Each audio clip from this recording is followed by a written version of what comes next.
저는 책 사는 돈은 아끼지 않습니다. 보고 싶은 책은 가능한 사서 읽는 편이죠. 그러다 보니 사놓고 읽지 않는 책도 꽤 많습니다. 하지만 괜찮습니다. 다치나바 다카시도 이렇게 읽습니다. 다치나바 다카시는 일본 최고의 독서가입니다. 그는 고양이 빌딩이라는 3층짜리 건물을 짓고 내부의 모든 벽을 책으로 쌓았습니다.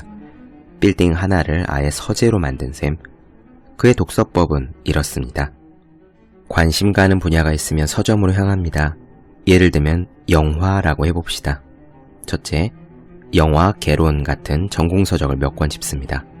둘째, 개론의 목차를 확인해 영화의 하위 카테고리를 찾아낸 뒤 그에 대한 전공서적도 고릅니다. 이를테면 촬영의 기술, 시나리오의 정석, 영화 100년사 같은 식입니다. 셋째, 지금까지 집은 책들의 참고 문헌 목록을 확인해 반복해서 언급되는 책이 있는지 확인합니다. 이런 책들이 이른바 그 분야의 필독서인 겁니다. 넷째, 쉽게 읽을 수 있는 대중서와 회고록, 에세이 같은 것도 좀 집어듭니다. 이렇게 고르면 대략 4, 50권이 되는데 모두 구매합니다. 이렇게 사온 책을 다 읽을 수 있느냐 하면 절대 그렇지 않습니다. 대략 20% 정도만 끝까지 읽고 나머지는 발췌독을 할 뿐입니다. 몇 줄 읽다가 거들떠보지 않는 책도 많습니다. 하지만 이런 식으로 공부하면 영화에 대한 전체적인 그림을 빠짐없이 파악할 수 있지요. 낭비가 아니냐고 묻는다면 할 말은 없습니다. 하지만 이전만큼은 분명히 말할 수 있어요. 책값을 아끼지 않는 사람이 결국 많은 책을 읽는다는 사실입니다. 공부가 여러분의 미래입니다.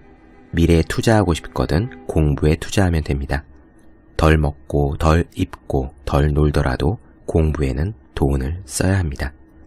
365 공비타민, 공부에 돈을 아끼지 말자의 한 대목으로 시작합니다.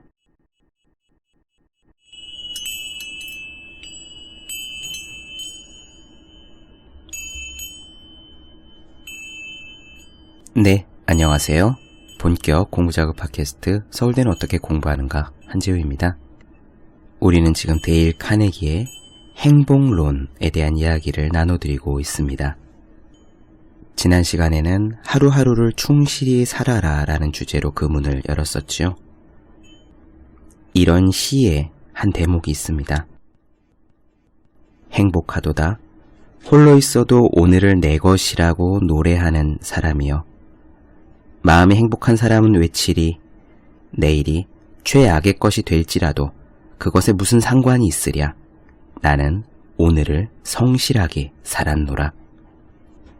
요즘 사람들이 쓴 것이라고 이야기해도 아무 위화감이 느껴지지 않는 이 시는요, 사실 기원전 30년경 로마의 시인 호레이스가 쓴 겁니다.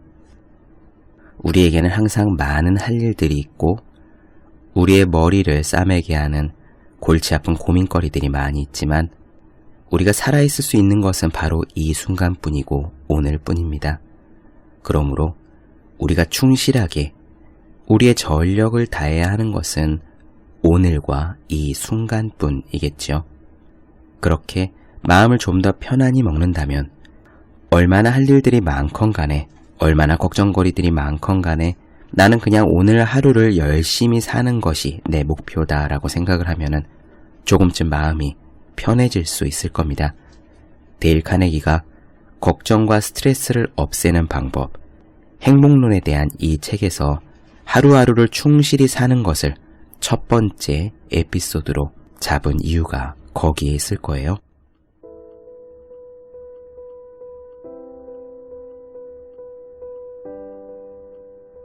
디트로이트에 사는 에반스란 사람도 비슷한 사례가 있습니다. 그는 원래 걱정 때문에 죽을 지경이었는데 인생이란 단지 이날, 이 시각의 연속을 살아가는 것임을 깨닫고 그 깨달음에서 구원을 받았다고 합니다. 에반스란 사람은 가난한 집안에서 태어났어요. 신문팔이 자파상 도서관 조수가 되어서 7 식구를 부양했습니다. 급료는 턱없이 낮았지만 일을 그만둘 용기마저 없었죠. 8년간 열심히 일한 끝에 간신히 독립할 여력이 생기자 그는 달랑 55달러의 자본금으로 연수입 2만 달러를 올리는 사업체를 만들어냈다고 합니다. 그런데 그때 불경기가 닥쳐왔어요. 친구를 위해 거액의 수표의 보증을 섰는데 그 친구가 파산하면서 고스란히 그에게 빚으로 이전되었고 거기에 또 다른 불행마저 덮쳐왔다고 합니다. 그가 예금했던 은행이 파산한 것이죠. 가지고 있던 현금을 모두 잃어버리게 됐을 뿐만 아니라 16,000달러나 되는 빚까지 짊어졌습니다. 그는 바로 쓰러지고 말았어요. 에반스는 이렇게 말합니다. 일이 터지면서 저는 점점 더 잠을 잘 수 없게 되었고 식욕도 없어지고 이상한 병에 걸렸습니다. 끝없이 근심하고 걱정한 결과였죠. 그러던 어느 날 거리에서 정신을 잃고 그냥 쓰러졌습니다. 열이 펄펄 끓고 온몸이 맞은 것처럼 아파서 참을 수 없는 정도가 되었죠. 마침내 의사가 이대로는 2주일 이상 버티지 못할 거라고 선고했습니다. 눈앞이 캄캄했어요. 유언장을 쓰고 병상에 누워 죽을 날만을 기다렸습니다. 이제는 아무리 발버둥을 쳐도 소용없는 일이라고 체념하고 모든 것을 포기하고 마음을 진정시키면서 잠을 자려고 했습니다. 몇 주일 동안 하루에 불과 2시간을 계속해서 자본 적조차 없었지만 이 지상에서의 삶을, 이 고통을 끝내려고 할 때가 되자 갓난아이처럼 모든 것을 잊고 푹 잠을 자고 싶어졌습니다. 그런데 웬일인지 잠을 자고 난 다음부터 견디기 힘들었던 피로감이 사라지기 시작하더니 식욕도 왕성해지고 체중이 조금씩 늘더군요. 2, 3주가 지나면서 지팡이에 의지해서 걸을 수 있게 되었고 6주 후에는 일을 시작할 수 있었습니다. 예전에는 1년에 2만 달러씩 벌었지만 이제 다시 일주일에 30달러를 받는 직장을 구한 것이죠. 자동차를 배에 선적할 때 차량의 뒤를 받치는 나무를 파는 일이었습니다. 저는 그때까지의 혼미에서 완전히 깨어났습니다. 더는 고민하지 않았어요. 내가 가진 모든 시간과 에너지와 열정을 지금 하는 일에 집중하게 되었습니다. 예전에 2만 달러씩 벌던 것이 어떤 의미가 있습니까? 지금 나는 당장 일주일에 30달러를 버는 사람이니까 거기에 집중해서 최선을 다해 이 일을 해야지요. 이런 깨달음이 있고 나서요, 에반스는 눈부시게 향상되어 갔습니다. 몇 년 뒤에 그는 에반스 프로덕션을 차렸고요.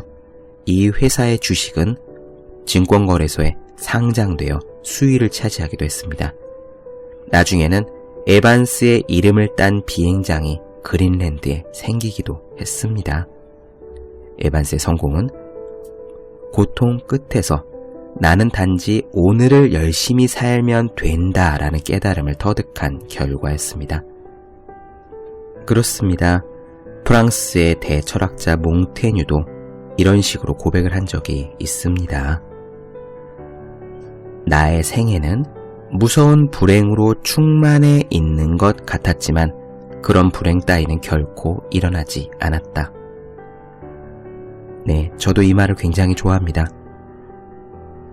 다른 분들은 어떠실지 모르겠지만 또 제가 소심해서 그런지는 모르겠지만 가끔씩 일이 잘 안 될 때, 공부가 잘 안 풀릴 때 이렇게 실패가, 안 좋은 일이 만족스럽지 않은 이 순간이 계속 이어질 것 같고 점점 더 심해질 것 같고 그래서 살아가다가 어느 순간 마치 골목길에서 갑자기 튀어나온 자동차와 만나듯 커다란 불행이 확 닥칠 것만 같은 그런 상상을 한 적이 종종 있었거든요.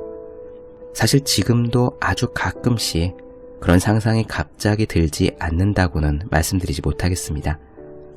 하지만 저는 이 몽테뉴의 말에서 큰 위안을 얻었었어요. 대철학자도 이렇게 말하지 않습니까?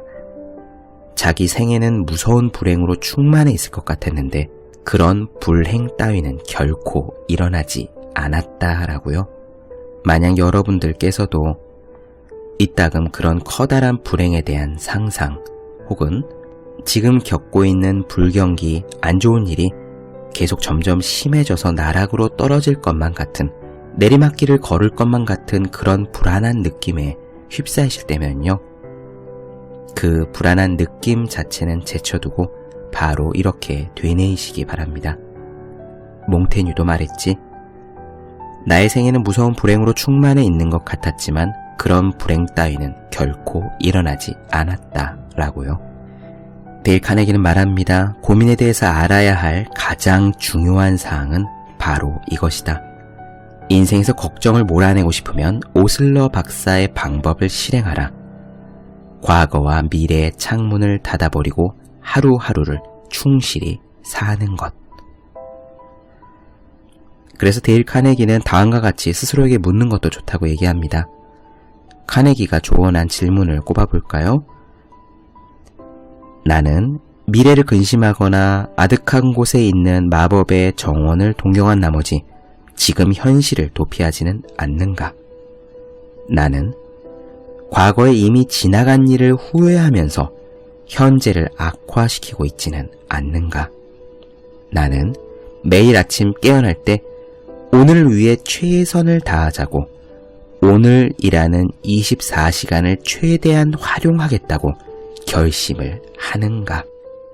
네, 오늘 하루하루를 최선을 다해 살아야겠다는 깨달음을 바로 이러한 지혜를 우리의 것으로 옮겨야겠다라고 그렇게 결심했다 쳐봅시다. 그렇다면 그 결심을 언제부터 실천에 옮겨야 할까요? 오늘 하루 최선을 다해 살겠다라는 그 결심은 지금 당장 오늘부터 적용해야 하지 않을까요? 다음 이야기 이어가 보겠습니다. 데일 카네기가 이야기하는 걱정을 해결하는 마술 공식에 대한 이야기입니다. 우선 우리도 알고 있는 브랜드입니다. 에어컨 분야 캐리어 에어컨 있죠? 그 캐리어 회사를 만든 사장 윌리스 캐리어가 실행했던 방법을 말씀드려 보도록 하겠습니다. 이것은요, 데일 카네기가 캐리어에게 직접 들은 이야기라고 하네요. 커다란 문제가 발생했을 때 걱정을 해결하는 공식이 무엇인지 저 유명한 캐리어의 이야기 한번 경청해보죠. 버팔로의 주물 회사에 근무하고 있을 젊을 때였습니다. 한 번은 한 판유리 공장으로 가스 정화장치를 설치하러 갔어요. 가스 정화장치란 가스에 생긴 불순물을 제거하여 엔진이 고장나지 않게 하는 겁니다. 그런데 작업을 하면서 예기치 못했던 문제가 발생했죠.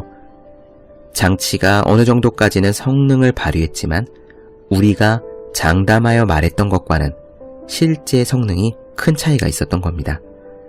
저는 기술자로서 자존심을 여지없이 구기고 말았습니다. 머리를 한 대 얻어맞은 듯한 좌절감에 사로잡혀 괴로움 때문에 잠을 이룰 수가 없었어요. 하지만 이렇게 어물어물 해봤자 아무런 소용이 없다는 생각이 들었습니다. 그리고 문제를 해결할 방법을 결국 생각해 냈지요. 그 뒤 30년 이상 저는 제가 만들어낸 이 방법을 써오고 있습니다. 이거는 누구나 할 수 있을 만큼 간단해요. 커다란 문제가 발생하면 다음과 같이 3가지 단계로 해결하면 됩니다. 첫째, 상황을 냉정하게 분석하고 실패의 결과로 일어날 수 있는 최악의 경우를 예측해 보는 겁니다. 그 가스 정화장치의 사고 때문에 아무도 저를 감옥에 보내거나 죽이지는 않겠죠. 그 전만은 확실했습니다. 하지만 솔직히 말해서 직장을 잃어버릴 수도 있었습니다. 그것이 저에게 닥친 최악의 상황이었습니다. 둘째, 일어날 수 있는 최악의 상황을 예측해 본 다음에는 그것을 기꺼이 감수하기로 마음먹는 겁니다. 저는 제 자신에게 이번 실패는 내 이력에 커다란 오점으로 남을지도 몰라. 그리고 직장을 잃을 수도 있지 라고 말했습니다. 하지만 바로 이어서요. 비록 실직하게 되더라도 새로운 일자리를 구하면 되지 않겠어? 물론 급여가 훨씬 나쁠지는 모르겠지만 하는 생각을 했습니다. 그러다 보니 한편으로 회사에서 가스의 불순물을 제거하는 새로운 방법을 실험하고 있으니까 이번 기술에 들어간 2만 달러 정도의 비용은 실험에 소요된 연구비로 따지면 그만 아닐까? 라는 조금쯤 긍정적인 생각도 들었죠. 최악의 경우를 예측하고 그것을 감수하기로 결정한 순간 정말 큰 변화가 일어나더군요. 한결 마음이 홀가분해져서 지금까지 경험하지 못했던 안도감을 맛볼 수 있었습니다. 그리고 셋째, 그때부터 저는 이미 마음으로부터 받아들인 최악의 사태를 조금이나마 개선하기 위해서 조용한 마음으로 시간과 노력을 집중했습니다. 이 기술에 들어간 2만 달러의 손실을 조금이라도 줄일 수 있는 방법을 찾아보았던 거죠. 여러 가지를 실험한 끝에 다시 5,000달러 정도 되는 부속 장치를 들인다면 잘 될 거라는 판단이 섰습니다. 그래서 그대로 실험을 해보니까 2만 달러를 손해보기는커녕 오히려 거기서 1만 5천 달러를 더 벌어들이게 되었습니다. 그때 만약 제가 걱정거리에 눌려 고민만 계속했더라면 절대로 해결하지 못했을 겁니다. 고민을 계속하다 보면 일에 집중하는 능력이 떨어지기 때문입니다. 그렇습니다. 우리가 고민을 하게 되면 끊임없이 마음이 흔들려서 결단력을 잃게 되어 사람이 희미해져서 지혜가 사라지죠. 자신의 지금 정신 상태, 그러니까 두뇌가 회전하는 그 컨디션을 점검해 볼 때 아무래도 내가 지금 최선의 상태가 아니다, 내 마음 컨디션 상태가 좋지 않다라는 판단이 들면은 그 상태에서 내려지는 생각, 결론, 아이디어는 결코 좋은 것이 있을 수가 없습니다. 오히려 우리의 상태를 더 나락으로 끌고 갈 수 있는 그런 생각들만 나올지도 몰라요.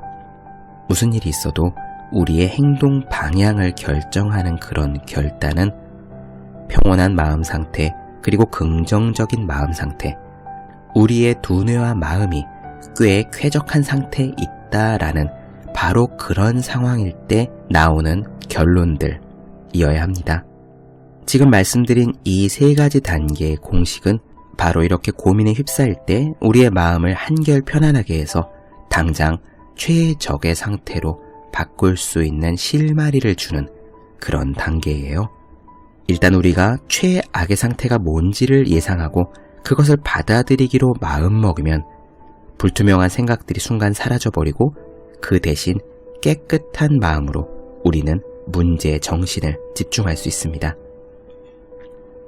만약에 응용심리학의 창시자로 알려진 저 유명한 윌리엄 제임스 교수가 이 캐리어 사장이 말한 최악의 임하는 공식을 듣는다면 진심으로 찬사를 보낼 거라는 생각이 듭니다. 그는 생전에 제자들에게 이런 말을 했거든요. 문제가 무엇이 되었건 간에 마음 편히 그것을 받아들여라. 일단 일어난 일을 받아들인다는 것은 모든 불행을 이겨내는 첫 번째 단계이다. 또한 중국의 석학이던 임어당 선생도 그의 저서인 생활의 발견에서 이런 이야기를 한 적이 있습니다. 참다운 마음의 평화는 최악의 사태를 감수하는 데서 얻어지며 이는 또 심리학적으로 에너지의 해방을 의미한다. 분명 그렇습니다. 심리학적으로 보면은 에너지의 해방이라는 표현이 정말 맞는 것 같아요. 일단 최악을 받아들이고 나면 그 이상의 사태는 일어나지 않습니다. 이제부터는 모든 것이 그 전보다 나아진다는 거죠. 우리의 느낌이란, 감정이란 사실 지금 우리가 어떤 상태이냐 혹은 지금 우리가 무엇을 갖고 있느냐에 좌우되는 것이 아니라 지금 우리가 나아지고 있느냐 나빠지고 있느냐, 오르막인지 내리막인지 바로 그 방향성에 의해서 좌우되는 것이라는 생각을 저는 합니다. 예전에 개인적인 경험인데요. 저기 숙명여대 앞에서 조그만 커피집을 할 때 그때 왜 손님들이 오셔서 단체 주문을 하시는 경우가 종종 있잖아요. 한 번은 어떤 동아리에서 학생들이 와서요. 라떼를 10잔인가 시킨 적이 있었습니다. 라떼 10잔. 학생 2분이 내려와서 라떼 10잔 주세요 라고 주문을 하는 순간 제 머리에는 잭팟이 터진 것 같은 그런 뻥 하는 소리가 들렸어요. 그 순간의 기분은 마치 복권에 당첨된 듯한 느낌, 순간 대박을 맞은 듯한 느낌, 커다란 계약을 체결한 듯한 그런 느낌이 그 순간 들었습니다. 라떼 10잔을 만들어서 드린 다음에 저는 그 순간 제 머릿속에서 일어난 일, 그 감정을 곰곰이 생각해 봤어요. 사실 금액으로 따지면 라떼 한 잔을 제가 2,500원 받았으니까 10잔에 25,000원. 거기서 순이익이 남는 데 봤자 5,000원에서 10,000원 정도 될 겁니다. 금액으로만 따지면 결코 많은 금액은 아니죠. 더군다나 대박을 맞은 것처럼 순간 기분이 왕창 좋아질 만한 그런 정도의 액수는 분명 아닙니다. 그럼에도 불구하고 저는 그때 엄청나게 좋았거든요. 그것은 제가 작은 커피집에 주인 노릇을 하고 있기 때문이었을 거라고 저는 결론을 내렸습니다. 한 번에 한 잔, 두 잔 파는 것이 저의 일상이었는데 거기서 10잔이라는 그 정도의 증가분, 향상되고 있는 느낌, 내가 지금 잘 되고 있다는 느낌 자체가 저를 엄청나게 기쁘게 했던 거죠. 그렇습니다. 우리 기분에 있어서 중요한 것은요, 우리가 당장 얼마를 갖고 있느냐가 아니라 우리의 성적이 지금 얼마이냐가 아니라 지금 우리가 여기서 나아지고 있느냐입니다. 그것이 핵심이에요. 그래서 캐리어 사장이 최악의 경우를 예측하고 그것을 감수하기로 마음먹고 나자 한결 마음이 홀가분해지고 오랫동안 맛보지 못했던 안도감을 느끼면서 그 뒤로부터는 제대로 생각할 수 있었다라고 한 말이 우리에게 큰 도움이 되는 중요한 경험인 겁니다.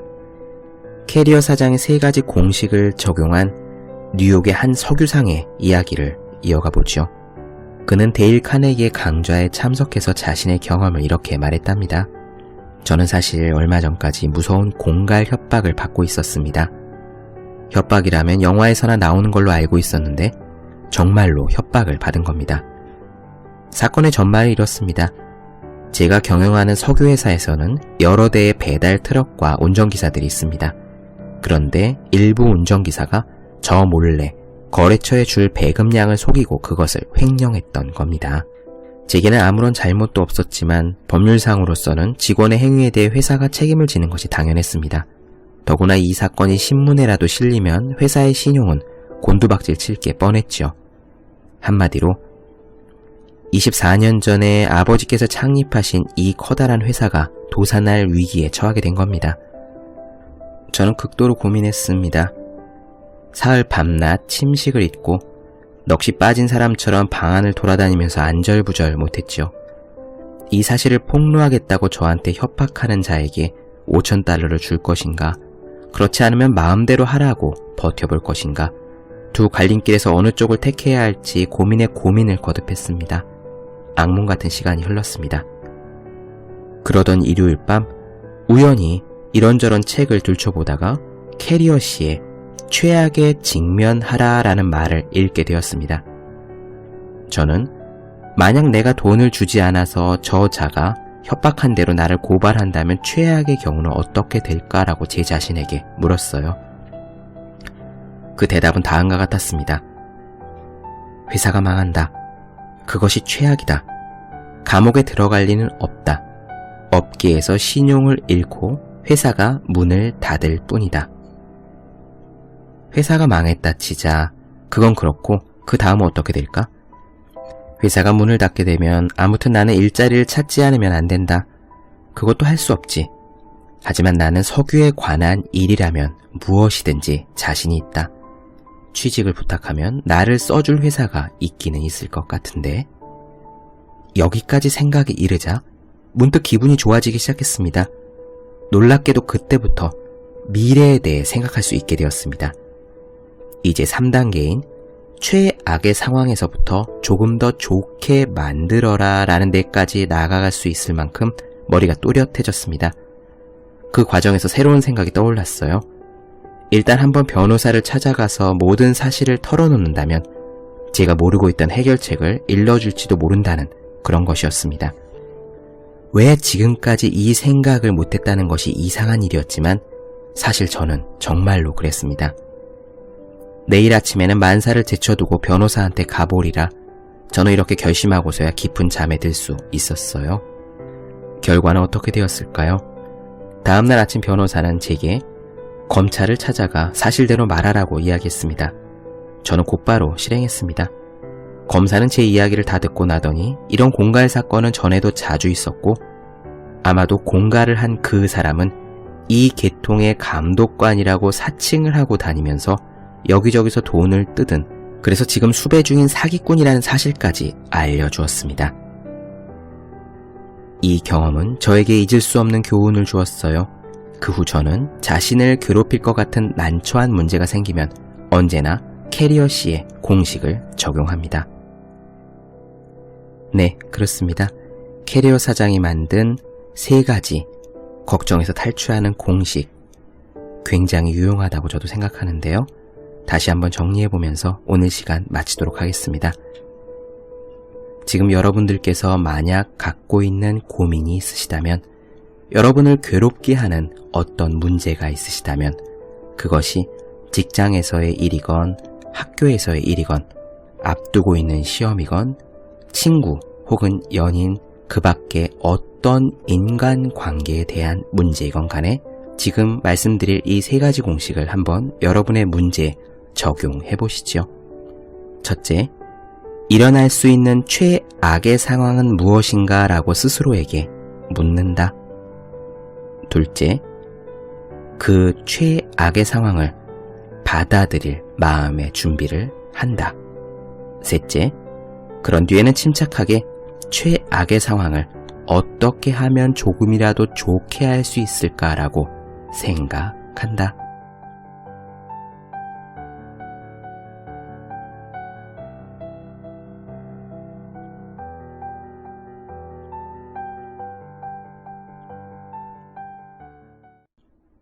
네, 본격 공부자극 팟캐스트 서울대는 어떻게 공부하는가? 오늘은 걱정을 해결하는 마술 공식 3가지 단계에 대해서 이야기를 드렸습니다. 더 많은 이야기가 궁금하신 분들, 질문사항 있으신 분들은요, 제 네이버 블로그 허생의 즐거운 편지, 혹은 다음 카카오 브런치 한지호의 브런치, 인스타그램에서 해시태그 서울대는 어떻게 공부하는가를 검색해 주시면 되겠습니다. 또 매일매일 공부하시는 분들, 여러분 주변에 매일매일 공부하셔야 되는 그분들을 위해서 하루 한 페이지씩 읽고 공부할 의욕을 북돋는 책, 보기만 해도 공부하고 싶어지는 365 공부 비타민을 선물해 주시면 좋겠습니다. 오늘은 여기까지 할게요. 저는 다음 시간에 뵙겠습니다. 여러분 모두 열심히 공부하십시오. 저도 열심히 하겠습니다.